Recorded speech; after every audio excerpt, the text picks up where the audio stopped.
Hello दोस्तों, कैसे आप सभी और आपका स्वागत है आपके यूट्यूब चैनल मैथ स्टेज में। और आज पढ़ने जा रहे हैं क्लास 10th का सोशल साइंस। ठीक है, पूरा VVI ऑब्जेक्टिव क्वेश्चन करेंगे। इसमें से क्वेश्चन आपको आएगा ही एग्जाम में तो आएगा। ठीक है, चलिए आते हैं क्वेश्चन करते हैं। बहुत ध्यान से एक बार देख लीजिएगा, तब जाइएगा, तब मुस्काते आइएगा।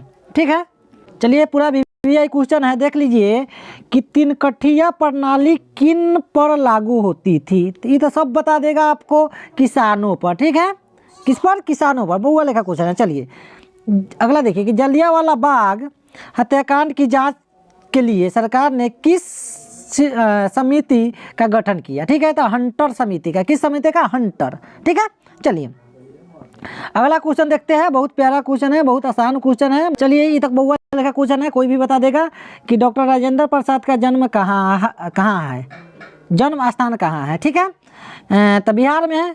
ठीक है, चलिए कोई दिक्कत नहीं। अगला देखिए, अगला बहुत बहुआ लेखा क्वेश्चन है कि ककोलत जलप्रपात बिहार के किस जिले में स्थित है। तो यह नवादा जिले में है। किस जिले में? नवादा जिले में। ठीक है, कोई दिक्कत, परेशानी, तकलीफ?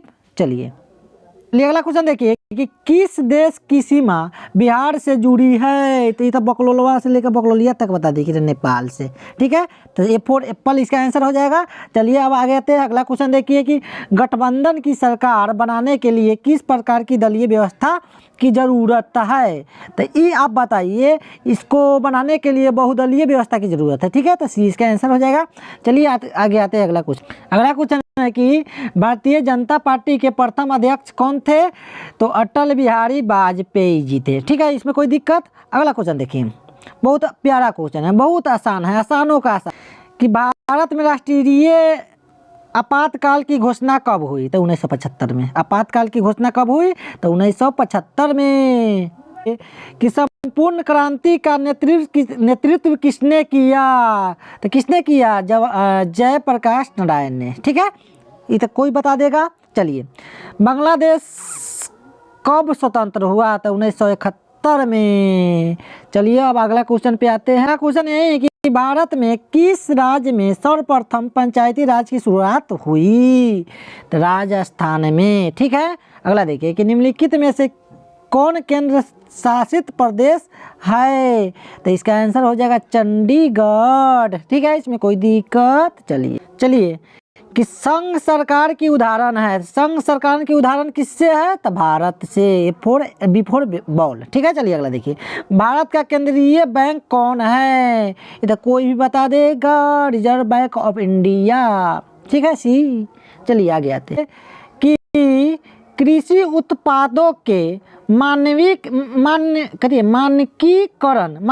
के लिए किस मानक का प्रयोग किया जाता है। ठीक है, इसलिए मानवीकरण होगा, कोई दिक्कत नहीं है।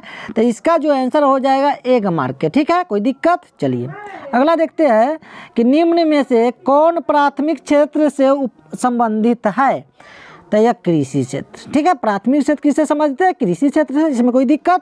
चलिए आगे आते हैं। चलिए अगला क्वेश्चन देखिए कि भूकंप केंद्र के ऊर्ध्वाधर पृथ्वी पर स्थित केंद्र को क्या कहते हैं। तो अधिकेंद्र कहते हैं। क्या कहते हैं? अधिकेंद्र कहते हैं। अगला देखिए कि सुनामी संबंधित है। तो सुनामी किससे संबंधित है? तो समुद्र में सुनामी आती है और दूसरा जगह नहीं। ठीक है, चलिए आगे आते हैं। अगला क्वेश्चन देखते हैं। अगला क्वेश्चन देखिए कि मलबे के नीचे दबे लोगों का पता लगाने के लिए किस यंत्र का उपयोग होता है। तो इंफ्रारेड कैमरा के। ठीक है, इसमें कोई दिक्कत?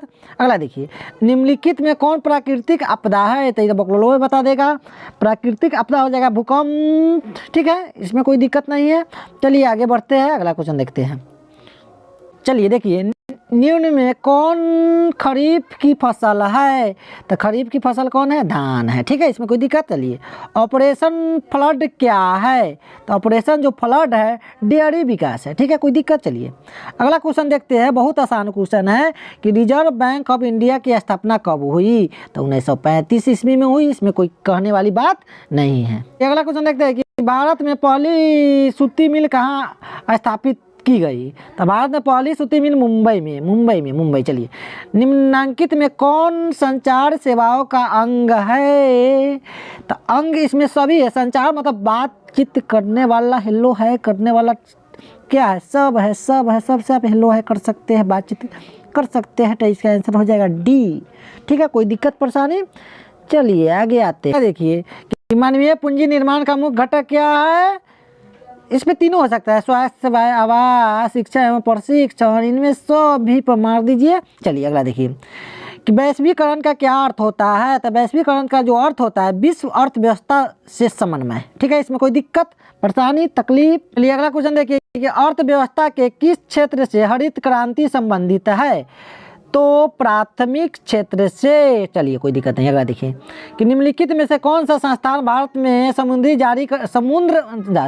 मुद्रा जारी करने के लिए अधिकृत है। निम्नलिखित में से कौन सा संस्थान भारत में मुद्रा जारी करने के लिए अधिकृत है। तो ये जो है रिजर्व बैंक ऑफ इंडिया जी है। ठीक है, इसमें कोई दिक्कत है। देखिए कि बिहार राज्य है तो कृषि प्रधान है, नहीं तो बकलोलिया सब बता देगा, इसमें कोई कहने वाली बात नहीं है। चलिए अगला देखिए कि निम्नांकित में कौन हमारे रहन सहन के स्तर को प्रभावित करता है। तो रहन सहन को कौन क्या है प्रभावित करता है। तो प्रति व्यक्ति आय। चलिए अगला क्वेश्चन देखते हैं, बहुत आसान क्वेश्चन है। चलिए बिहार में कितने जिले हैं। तो बकलोलवा सब बताएगा, 38 जिले हैं। चलिए कोई कहने वाली बात नहीं है। अगला देखिए भारत में राष्ट्रीय आय की गणना कौन करता है। तो राष्ट्रीय आय की जो गणना करता है केंद्रीय सांख्यिकी संगठन करती है, इसमें कोई कहने वाली बात नहीं है। 34 नंबर क्वेश्चन देखिए कि निम्न में से कौन पिछड़ा राज्य है। तो बिहारे है भैया, बिहारे है। चलिए आर्थिक क्रियाओं का क्या उद्देश्य है। तो आर्थिक क्रियाओं का जो है जीविकोपार्जन का उद्देश्य है। ठीक है, इसमें कोई दिक्कत। चलिए आगे आते हैं, अगला क्वेश्चन देखते हैं। अगला भी क्वेश्चन बहुत आसान है। देखिए कि भारत की राष्ट्रीय आय का सर्वप्रथम अनुमान किसने लगाया। तो दादा भाई नौरोजो। ठीक है, चलिए दीर्घकालीन ऋण प्रदान करने वाली संस्था कौन सी है। तो जो है ना भूमि विकास बैंक है। चलिए देखिए कि उपभोक्ता अधिकार दिवस कब मनाया जाता है। तो यह 15 मार्च को मनाया जाता है। ठीक है, इसमें कोई कहने वाली बात नहीं है। चलिए पंजाब में भूमि निम्नीकरण का मुख्य कारण क्या है। तो अधिक सिंचाई। ठीक है, चलिए अगला देखिए कि सोपानी कृषि प्रचलित है। तो उत्तराखंड से प्रचलित है। ठीक है, अगला देखिए कि जर्मनी के एकीकरण के लिए कौन उत्तरदायी था। तो ये बिस्मार्क। ये तो कोई बता देगा, इसमें कोई कहने वाली बात नहीं। अगला क्वेश्चन देखिए कि जर्मनी के एकीकरण के लिए कौन उत्तरदायी था। बिस्मार्क। चलिए हो ही गया। फ्रैंकफर्ट का संधि किस वर्ष हुई। तो ये जो हो गई 1871 में, 1871। चलिए अगला क्वेश्चन देखिए कि सेफ्टी लैम्प का आविष्कार किसने किया। तो सेफ्टी लैम्प का आविष्कार जो किया था हम्फ्री डेवी ने किया था। ठीक है, इसमें कोई दिक्कत। अब देखिए भारत छोड़ो आंदोलन का प्रसिद्ध नारा क्या था। करो या मरो। ठीक है, चलिए अगला देखिए कि समाजवादियों की बाइबिल किसे कहा जाता है। तो दास कैपिटल के। ठीक है, तो कोई बता देगा। चलिए आ गया। देखिए कि भारतीय राष्ट्रीय कांग्रेस की स्थापना कब हुई। तो 1885 में हुई। चलिए इसमें कोई कहने वाली बात नहीं है। अगला देखिए कि गांधी जी ने भारत में सत्याग्रह का पहला प्रयोग कहाँ किया था। ये कोई बकलोलिया बता सकता है, बकलोही बता सकता है, इसमें कोई बात नहीं है। तो चंपारण से। ठीक है, चलिए अगला देखते हैं। अगला भी बहुत प्यारा क्वेश्चन है कि मुद्रण का आविष्कार कहाँ से हुआ। तो चीन से हुआ। कहाँ से हुआ। चीन से हुआ। अगला क्वेश्चन देखिए कि भारत में सबसे लंबा बांध है। ये तो कोई बता देगा, भाखड़ा नंगल बांध। ठीक है, चलिए कोई दिक्कत नहीं है। किस खनिज को उद्योगों की जननी कहा जाता है। तो लोहा को। ठीक है, चलिए कोई बात नहीं है, कोई कहने वाली बात नहीं है। सर्वोत्तम कोयले का प्रकार सा है। तो एंथ्रासाइट। से कोई भी बता सकता है। चलिए आगे आते हैं, अगला देखिए। अगला क्वेश्चन देखिए, अगला भी बहुत आसान है कि गंडक परियोजना है तो वाल्मीकि नगर में। ठीक है, कोई दिक्कत। निम्न राज्यों में से किसमें सर्वाधिक वन क्षेत्र है। तो मध्य प्रदेश। इसमें कोई भी बता सकता है। चलिए अगला देखिए कहलगांव तापीय विद्युत परियोजना है तो भागलपुर जिले में। चलिए अगला देखते हैं, आगे आते हैं। आगे आगे आगे कोई दिक्कत नहीं है, कोई पर। चलिए बहुत आसान क्वेश्चन है कि सूखे के लिए उत्तरदायी कारक है। तो सूखा के लिए उत्तरदायी क्या है। वर्षा की कमी। वर्षा ना होगा तो सूखा ना पड़ेगा तो क्या पड़ेगा, नमी पड़ेगा। तो वर्षा की कमी आपका आंसर हो जाए। ठीक है, चलिए आगे आते हैं कि बिहार में कौन बाढ़ प्रवण क्षेत्र है। तो यह जो है उत्तर बिहार में ज़्यादा बाढ़ आती है। ठीक है, यहाँ से बाढ़ के तो कोई ठीक है नहीं है। ठीक है, कोई दिक्कत। आगे आते हैं। एशिया और यूरोप के बीच कौन प्राचीन स्थल व्यापारिक मार्ग था। तो रेशम मार्ग। ठीक है, बी फॉर बॉल। जाइए खेलिए। चलिए अगला क्वेश्चन देखिए चौरी कांड के बाद गांधी जी ने निम्नलिखित में से किस आंदोलन को बंद कर दिया। तो आंसर हो जाएगा असहयोग आंदोलन। सी में है। ठीक है, इसमें कोई दिक्कत परेशानी। चलिए आ गया। चलिए अगला क्वेश्चन बहुत बोले का क्वेश्चन है कि अंतर्राष्ट्रीय मजदूर दिवस कब मनाया जाता है? कोई बता देगा? पकड़ लिया कोई भी। 1 मई, ठीक है, कोई दिक्कत? अगला देखिए, वर्तमान में भारत में कितने केंद्र शासित प्रदेश है? तो 8 गो है। कितना है? 8 गो है। चलिए अगला भी क्वेश्चन देखिए कि सूचना अधिकार संबंधी कानून कब पारित हुआ? तो सूचना अधिकार संबंधी पारित कब हुआ? 2005 में, 2005 में। चलिए अगला क्वेश्चन देखते हैं। बहुत आसान क्वेश्चन है कि किसने कहा था कि लोकतंत्र जनता का, जनता के द्वारा तथा जनता के लिए शासन है? ठीक है, अब्राहम लिंकन। क्या है? अब्राहम लिंकन ने, बी हो जाएगा। ठीक है, कोई दिक्कत? चलिए अगला देखिए कि पंचायती राज संस्थाओं को संवैधानिक दर्जा किस संविधान संशोधन से प्राप्त हुआ? ठीक है, तो इसका आंसर हो जाएगा 73वां। ठीक है, कोई दिक्कत? इसको आप बारीकी से मतलब अच्छा से देखिएगा, ध्यान देखिए कि भारत में लोकतंत्र की सफलता में क्या बाधा है? लोकतंत्र की क्या बाधा है? शिक्षा है, गरीबी है, बेरोजगारी है, इनमें सब भी है। ठीक है, इसका आंसर है डी। बिहार में प्राय कैसी मिट्टी पाई जाती है? तो जलोढ़ मिट्टी पाई जाती है। अगला देखिए, आयुर्वेद का जनक किन्हें कहा जाता है? तो चरक। ठीक है, इसमें कोई दिक्कत? अगला क्वेश्चन देखिए कि बिहार में कितने प्रतिशत क्षेत्र वन है? यानी कि कितने प्रतिशत क्षेत्र में वन है, ये आपको बताना है। 7%। ठीक है, इसमें कोई दिक्कत? निम्न में कौन लौह युक्त खनिज का उदाहरण है? तो इसका हो जाए मैग्नेटाइट होगा। चलिए अगला, कोई दिक्कत? सबसे घटिया कोयला पीट और सबसे अच्छा एंथ्रासाइट। घटिया में पीट आ जाएगा, अच्छा में एंथ्रासाइट। ठीक है, इसमें कोई दिक्कत? चलिए अगला क्वेश्चन देखिए कि निम्न में से कौन सा रोपण फसल नहीं है? तो इसका आंसर होगा रबर रोपण फसल नहीं है। चलिए, भारत की प्रमुख खाद्यान्न फसल कौन है? तो इसका आंसर हो जाएगा धान। चलिए, कोई दिक्कत नहीं है, ये तो भौगोलिक का क्वेश्चन है, इसमें कोई बात नहीं है।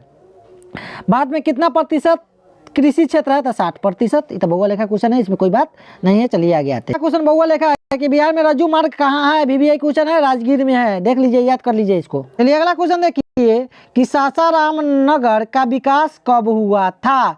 तो इसका आंसर हो जाएगा मध्य युग में। याद कर लीजिए इसको। अगला देखिए कि गोविंद सागर कृत्रिम जलाशय संबंधित है? तो भाखड़ा नंगल बांध से। ठीक है, इसमें कोई दिक्कत परेशानी? अगला देखिए, सर्वाधिक भूस्खलन प्रवण राज्य है? सबसे ज्यादा भूस्खलन करने वाला कौन राज्य है? तो उत्तराखंड में होता है। ठीक है, कोई दिक्कत? चलिए अगला क्वेश्चन देखिए कि बिहार का कौन सा भाग सर्वाधिक सूखा प्रवण है? तो यह आंसर हो जाएगा दक्षिण बिहार। ठीक है, इसमें कोई दिक्कत? चलिए 1871 में कौन सी संधि हुई थी? तो 1871 में क्या हुई थी? फ्रैंकफर्ट की संधि। ठीक है, फ्रैंकफर्ट की संधि हुई थी। इसमें कोई दिक्कत परेशानी तकलीफ? आगे बहुआ लिखा क्वेश्चन है कि 1830 की क्रांति के बाद फ्रांस में किस प्रकार का शासन स्थापित हुआ? ठीक है, तो इसका आंसर होगा संवैधानिक राजतंत्र। ठीक है, चलिए अगला देखिए, रूस की बोल्शेविक क्रांति का नेतृत्व किसने किया था? तो लेनिन ने। ठीक है, चलिए इसी के साथ आपका यह समाप्त होती है। आप लोग हंसते रहिए, मुस्कुराते रहिए और गाते रहिए। मिलते हैं अगला वीडियो में, जब तक धन्यवाद।